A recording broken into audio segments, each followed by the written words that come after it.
नमस्कार दोस्तों। साल 2012 पंजाब का बठिंडा शहर और मोड़ मंडी का एक इलाका, वहीं हुई थी एक ऐसी घटना जिसका जिक्र आज भी लोगों को सोचने पर मजबूर कर देता है। उस समय वहां एक नाम बहुत चर्चा में था, तांत्रिक लाल सिंह। कहा जाता है कि उनकी तंत्र विद्या इतनी शक्तिशाली मानी जाती थी कि दूर दूर से लोग अपनी परेशानियां लेकर उनके पास पहुंचते थे। लोगों का दावा था कि लाल सिंह अपनी सिद्धि शक्ति से ऐसे ऐसे काम कर देते थे जिन्हें सुनकर सामान्य व्यक्ति हैरान रह जाए। लेकिन फिर एक दिन उनके जीवन में ऐसा मोड़ आया जिसने उनकी सारी तांत्रिक शक्तियों को सवालों के घेरे में खड़ा कर दिया। अचानक उनकी पत्नी की मृत्यु हो गई। अब वही लाल सिंह जो दूसरों की समस्याएं हल करने का दावा करते थे, अपनी ही पत्नी को जीवित करने में असहाय दिखाई दिए। बताया जाता है कि हताश होकर उन्होंने देवी दुर्गा से प्रार्थना की और उसी दौरान उन्हें एक ऐसा संकेत मिला जिसने उनकी पूरी दिशा ही बदल दी। कहा जाता है कि उस संकेत के बाद लाल सिंह ने संत रामपाल जी महाराज जी से अरदास लगाई और फिर उनकी पत्नी के साथ जो हुआ उसने पूरे इलाके को चौंका दिया। आखिर क्या था 2012 की उस घटना का रहस्य? क्या सच में कोई ऐसा अनुभव हुआ जिसने एक प्रसिद्ध तांत्रिक की सोच ही बदल दी? आइए जानते हैं तांत्रिक लाल सिंह की जुबानी उस पूरी घटना की सच्चाई। नमस्कार जी। सर क्या नाम है आपका? लाल सिंह जी। लाल सिंह जी कहाँ से आए हैं आप? मोड़ मंडी जिला बठिंडा जी, पंजाब से जी। सर संत रामपाल जी महाराज जी से नाम दीक्षा लेने से पहले आप क्या भक्ति साधना करते थे? घर पे देवी देवताओं की भक्ति करते थे जी। जैसे हमारे पंजाब में चल रही है मनेर कोटला वाला, लाला वाला, काली माता जी, इनके घर पे झाड़ फूस का काम करता था जी मैं सबसे भाई। मेरे इलाके में जी मेरे से बड़ा कोई तांत्रिक विद्या में जानता नहीं था जी। मैं नहीं जानता मेरे से बड़ा कोई होगा जी। मैं ये तांत्रिक विद्या काम करता था। दिल्ली से चले लोग मेरे पास आया करते थे जी। मुर्दे को जिंदा कर देता था जी। ये मैं काम करा करता था जी। सर आप बता रहे हैं कि आप अपने एरिया के सबसे बड़े तांत्रिक रहे हैं, मुर्दे तक को आप जिंदा कर देते थे, तो फिर आपने संत रामपाल जी महाराज जी से नाम दीक्षा क्यों ली? वो ऐसे हुई जी, मेरी पत्नी की डेथ हो गई घर पे जी। कोई ऐसी स्थिति आई, मृत्यु सैया पे भाग गई जी। सारे रिश्तेदार आ गए सीगे जी। तो सारे रिश्तेदार बोलने लगे इसको तू जीवित करेगा, लोगों को बड़े बड़े काम करता है। मैं भी सोचा हाँ, मैंने सारा झाड़ फूस कर लिया, सारा कुछ करके देख लिया, कोई विद्या कोई काम नहीं करी। फिर मैंने यहाँ काली माता के यहाँ चाकू मारा है जी कि माता इसको जीवित करते। उसने संकेत किया कि मैं लात बाँह तोड़ सकती हूँ, थोड़ा बहुत लाभ दे सकती हूँ, इससे ज़्यादा मैं नहीं दे सकती गी। फिर मैं क्या करूँ, मेरे को उपाय दस के जा तू। बोलती है इस पृथ्वी पे पूर्ण परमात्मा रामपाल जी महाराज आए हुए हैं, उनसे जाके नाम दीक्षा ले, फिर तेरा कल्याण होगा। मेरे पास बच्चा कुछ नहीं है। फिर मैंने क्या किया जी, रिश्तेदारों के पास फ़ोन किया, किसी भक्त ने मेरे को फ़ोन किया। मैं बोला जी रामपाल के बारे में मैं जानता चाहता हूँ तो कैसे करूँ। वो मेरी बहन लगती थी बठिंडा से। उसने कहा कि ऐसे करके ना ये सही हो जाएगी, तू संकल्प कर ले कि परमात्मा मैं तेरी शरण में आ जाऊँगा, ये सही हो जाएगी।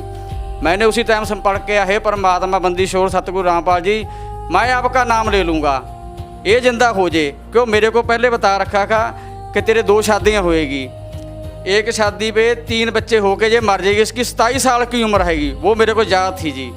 तो उस दिन क्या हुआ जी, मैंने सारे झाड़ फूस कर लिए थे, नहीं सही हुआ है। फिर मैंने परमात्मा के अरदास हुई, बंदी छोड़ मैं नाम ले लूँगा, इसको जीवित कर दे। उसमें फाड़ी ही चहरलाहट आई जी, हिलचल हुई जी। फिर सेट हुई, फिर मैं अस्पताल में लेके गया जी। उसको 12 दिन एडमिट रखा। वहाँ डॉक्टरों ने भी लिखा के ले लिया था कि ये तो मुर्दा है, आप साइन कर दो इस पर। मैंने साइन कर दिए, मुर्दा है। बोला परमात्मा के अरदास लगा। मैंने बोला परमात्मा की तो मैंने लगा ली है। तो उसके बाद ये वहाँ से सेट हुई। फिर मैं परमात्मा का नाम लेके आया जी। परमात्मा किसका? संत रामपाल जी महाराज का नाम लेके आया मैं बरवाड़ा में जाके जी। 2012 में नाम लिया मैंने जी। सर आपने बताया कि जब आपने काली माता के नाम पर अपने हाथ पे चाकू मारा और आपने कहा कि इसको जीवित कीजिए या फिर मेरे को रास्ता बताइए, और फिर काली माता ने रास्ता बताया कि संत रामपाल जी महाराज जी से नाम दीक्षा ले लो। इससे पहले आपको काली माता ने रास्ता क्यों नहीं बताया? उन्होंने कहते साढ़े कोल कोई रास्ता नहीं जी, ਅਸੀਂ थोड़ा ਬਹੁਤਾ लाभ दे सकते हैं ਤੈਨੂੰ, कोई सट्टे का नंबर दे सकते, वो भी मेरे को आते सी, होर लाभ दे सकते, लोग ठीक हो जाते सी। ਇਹਦੀ ਹੁਣ उम्र है ही नहीं गी। ਇਹਦੀ उम्र ਦਾ ਭਲਾ संत रामपाल ਵਧਾ ਸਕਦਾ, ਉਹਦੇ ਜਾ ਕੇ ਚਰਨ ਫੜ ਲਾ, ਤੂੰ ਸਾਡਾ ਖੜਾ ਛੱਡ ਦੇ ਤੂੰ। लेकिन आपकी इन बातों पर विश्वास कौन करेगा? वो ऐसे करा जी, ਮੇਰੇ ਸਾਹਮਣੇ ਚਮਤਕਾਰ ਹੋਇਆ ਜੀ ਉਸਦੇ। ਉਹ ਸਾਰੇ ਕਦੇ ਮੁਰਦੇ ਥੱਲੇ नहीं आप अकेले थे क्या वहाँ पे? ਸਾਰਾ ਪਰਿਵਾਰ ਥਾ, ਮੇਰੇ ਸਾਰੇ ਰਿਸ਼ਤੇਦਾਰ, ਮੇਰੇ ਸੱਸ ਸਹੁਰੇ ਸਾਰੇ ਆ ਗਏ ਸੀ। ਮੰਜੇ ਤੇ ਪਾ ਰੱਖੀ ਸੀ, ਚੱਟਾ ਕੱਪੜਾ ਪਾ ਰੱਖਿਆ ਸੀ। ਤੁਸੀਂ ਪਿੰਡ 'ਚ ਜਾ ਕੇ ਮੇਰੇ ਪੁੱਛ ਸਕਦੇ ਹੋ, ਮੌੜ ਮੰਡੀ ਨਵੀਂ ਬਸਤੀ ਪੀਰਖਾਨੇ ਕੋਲੇ ਮੇਰਾ ਘਰ ਆ। ਲਾਲ ਸਿੰਘ ਮਿਸਤਰੀ ਆ ਮੈਂ ਜੀ। तो क्या सभी आज भी उस घटना को जानते हैं? ਸਾਰੇ ਜਾਣਦੇ ਆ। ਉਸ ਤੋਂ ਬਾਅਦ ਜੀ ਜਦੋਂ ਮੈਂ ਸੰਕਲਪ ਕਰਿਆ ਪਰਮਾਤਮਾ ਮੈਂ ਨਾਮ ਲੈ ਲੂੰਗਾ, ਕਿਤੇ ਵੀ ਬਰਵਾਲਾ ਹੋਵੇ ਮੈਂ ਆ ਕੇ ਭਾਲ ਲੂੰਗਾ। ਉਸ ਤੋਂ ਬਾਅਦ ਫਿਰ ਮੈਂ ਜੀ ਇੱਕ ਭਗਤ ਨਾਲ ਗੱਲ ਕਰੀ ਜੀ, ਜਿਹੜੇ ਰਾਮਪਾਲ ਦੇ ਨਾਮ ਲੈ ਰੱਖਿਆ ਸੀ। ਉਹਨਾਂ ਨੇ ਕਿਹਾ ਵੀ ਇਸ ਤਰ੍ਹਾਂ ਐਂ ਕਰਕੇ ਤੁਸੀਂ ਇੱਥੋਂ ਜਾ ਕੇ ਇਸ ਤਰ੍ਹਾਂ ਤੁਹਾਨੂੰ ਨਾਲ ਲੈ ਜਾ ਕੇ ਨਾਮ ਦਵਾ ਲਿਆਵਾਂਗੇ। ਫਿਰ ਉਹ ਮੈਨੂੰ ਨਾਮ ਦਵਾ ਕੇ ਲੈ ਜੀ। ਫਿਰ ਮੇਰੇ ਘਰ ਦੀ ਸਥਿਤੀ ਠੀਕ ਹੋਈ ਜੀ। ਤੇ ਉਹਦੀ ਉਮਰ ਦੱਸ ਰੱਖੀ ਸੀ ਤੰਤਰਕਾਂ ਨੇ ਵੀ ਇਹ 3 ਬੱਚਿਆਂ ਨੂੰ ਦੇ ਕੇ 27 ਸਾਲ ਦੀ ਮਰੂਗੀ। ਅੱਜ 35 ਸਾਲ ਤੋਂ ਉੱਤੇ ਉਮਰ ਹੋ ਰਹੀ ਹੈ ਜੀ। ਉਹ ਜੀਵਤ ਹੈ जी। क्या आपने पहले कभी किसी साधु संत से नाम दीक्षा ले रखी थी? सर मैं आपको एक और बताना चाहूँगा कि मैंने एक ऐसे व्यक्ति से नाम ले रखा था और उसने नाम ले रखा था। उसने मेरे को मंत्र दिए। उसने रामपाल जी महाराज की भगत चरा के ना मंत्र चरा के उसने मेरे को 8 साल तक गुमराह करके रखा। मैंने उसको कहा, जिसने मैं इसको गुरु बना रखा था, कि आप तो इतना कुछ जानते हो, अब इसको सही करो ना, अब ठीक करो इसको। बोला इससे मैं नहीं कुछ कर सकता, इसको तो रामपाल जी महाराज ठीक कर सकते हैं। इसके बारे में उसने फिर मेरे से माफ़ी मांगी। फिर मैं उसको आश्रम में लेके गया। आश्रम में लेके वो जा नहीं रहा था। मैं बोला साथ चल। फिर मेरे को लेके गया तो फिर उसने मेरे को नाम दबाया। उसने वहाँ भी माफ़ी मांगी गुरुजी से कि मैंने इसको बच्चे को गुमराह करके रखा। फिर मैं तो वहाँ से नाम लेके आया जी। सर आप खुद भी एक तांत्रिक थे।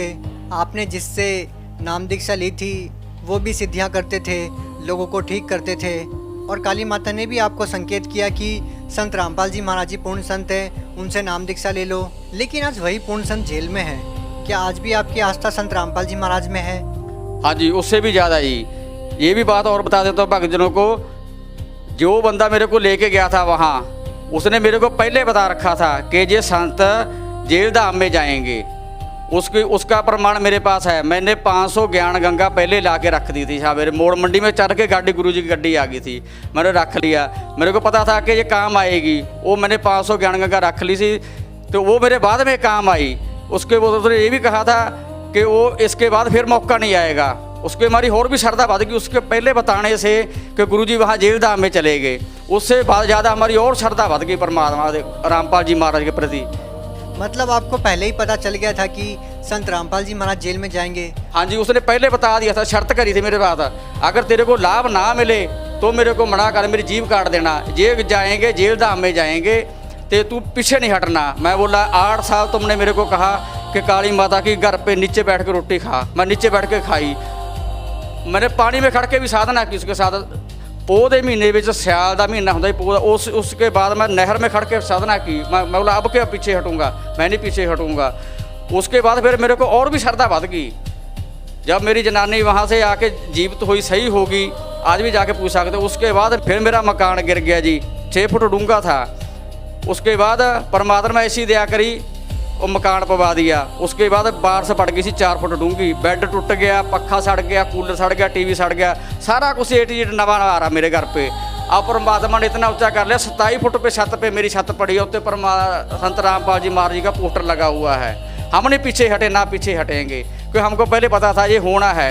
ये तो वो तो हो गया, अब हमको कोई डरने की लोड़ नहीं है जी। सर आप संत रामपाल जी महाराज जी से नाम दीक्षा लेने से पहले कोई नशा भी करते थे क्या? सर नशे की तो आपको मैं क्या बताऊं, इतना नशा करता था। बुक्की भी मैं खाता था जी, दारू भी पीता था। क्योंकि गाली माता गद्दी थी कि एक मुर्गी काट ली, एक बोतल मंगवा ली, और 4 मैं कैप्सूल खाता था लीले। इतनी लत पड़ गई थी बहुत ज़्यादा। जो व्यक्ति मेरे को लेके गया था आश्रम में, उसने ये कहा था, मैं सुल्फा 1.5 तोला लेके गया था जब नाम लेने गया था। मैं बोला देख नाम ले लूँगा, ये नशा नहीं मैं छोड़ सकता। मेरे को पता नहीं था कि परमात्मा इतनी भी दया कर सकते हैंगे। मैं 1.5 तोला ले गया सुल्फे का, छत जाते जाते पीता गया जी। मैंने बाहर बस अड्डे में रख दिया। तो उसने ये कहा था इतनी तो बड़ी बोतल दिलवाऊंगा संत रामपाल जी, अंदर से आएगी कोई बात नहीं, ये तेरे का मैं सर्टिफिकेट बना दूंगा दारू का, और नशे का तो करते रहना, भक्ति करते ना।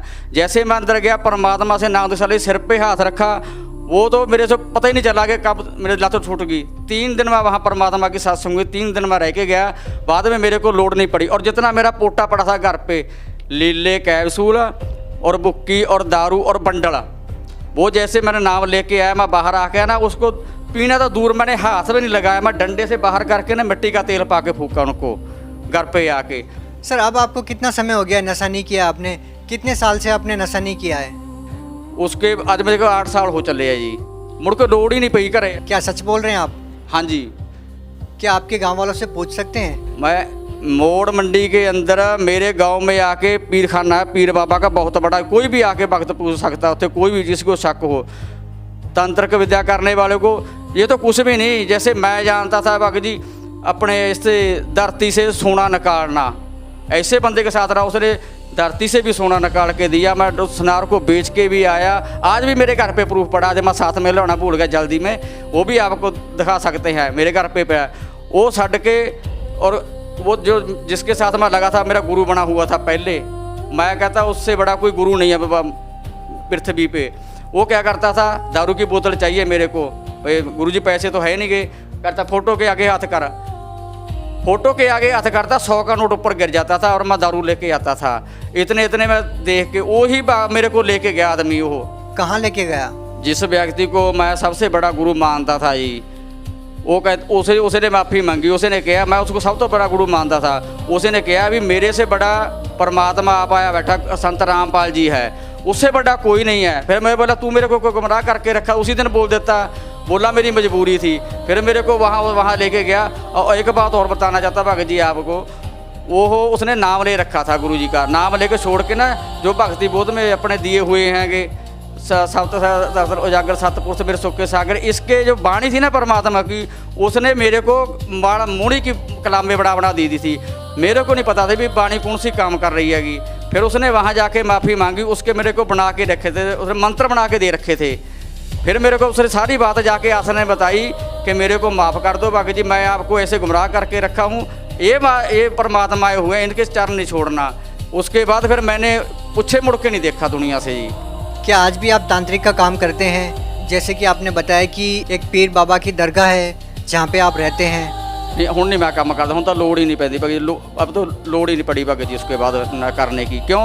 एक बंदा 10 कैप्सूल के देता है, डॉक्टर एक 10 कैप्सूल देता है कि आपकी बीमारी ठीक हो जाएगी, 10 कैप्सूल खा लो, और कोई एक ही कैप्सूल दे दे, वो भी राम नाम का। फिर हमको 9 खाने की क्या लोड़ है भगत जी, 10 खाने की।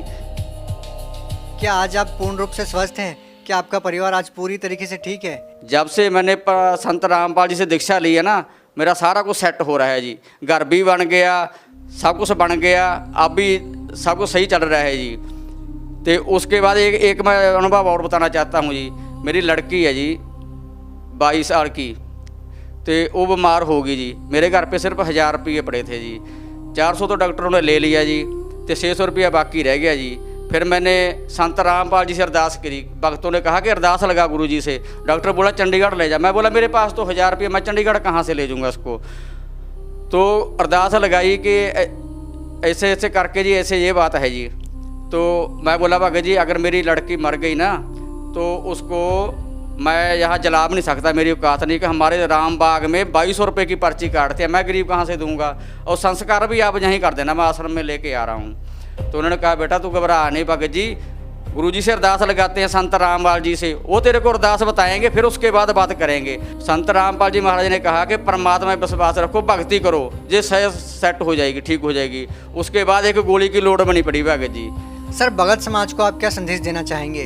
मैं भगत समाज को ये संदेश देना चाहता हूँ भगत जी, सर जी कि ये तंत्रिक विद्या में एक चक्कर में ना पड़े। जैसे जेड़ा मेरा गुरु बनाया हुआ, मेरा गुरु बना रखा था, मैं बोला उससे बड़ा और मेरे से बड़ा कोई गुरु नहीं था। इसमें कुछ नहीं रखा, मैंने सारे खेड़ के देख लिए है, सारे करके देख लिए है, इसमें कुछ नहीं रखा है। इसमें जो ये काम करते हैं ना झाड़ फूस का, सियाणिਆਂ ਦਾ, पंजाबी में सियाणिਆਂ ਦਾ जो बड़े बड़े बाबे बने फिरते हैं, कुछ भी नहीं ਇਹਦੇ ਵਿੱਚ ਤਾਂ परमात्मा की शरण च आए, संत रामपाल की शरण में जाओ, जो थोड़े नहीं काम बनते ना वो भी बनणगे थोड़े।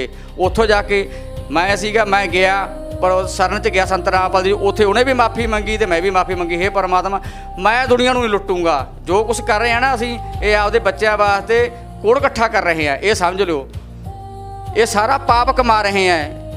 हुण संत रामपाल जी को जाओ, वो तो नाम दीक्षा लो तो आपदा कल्याण करो, जिन्हें बच्चे चाहिए नेगे। नहीं ये पता नहीं काल के जाल च फसे हुए हैं, काल कुल च पुट मार ले, बस रोण तो बिना होर थोड़े कोल कुछ नहीं रह जाता। जिन्ने भी तंत्रक का काम करते नेगे सारिਆਂ ਨੂੰ मैं हथ जोड़ के प्रार्थना करता है भी इस काम ਨੂੰ ਛੱਡ ਦਿਓ ਤੇ ਤੁਸੀਂ ਆਪਦਾ ਸੰਤ ਰਾਮਪਾਲ ਜੀ ਸਰਨ 'ਚ ਜਾ ਕੇ ਉਹਦਾ ਗਿਆਨ ਸੁਣੋ। ਸਾਧਨਾ ਚੈਨਲ ਤੇ 7:40 ਤੇ ਆ ਰਿਹਾ ਹੈ। बहुत बहुत धन्यवाद। के बारे में आपकी क्या कुछ राय है, हमें कमेंट में बताना ना भूलें। वीडियो को ज़्यादा से ज़्यादा शेयर करें।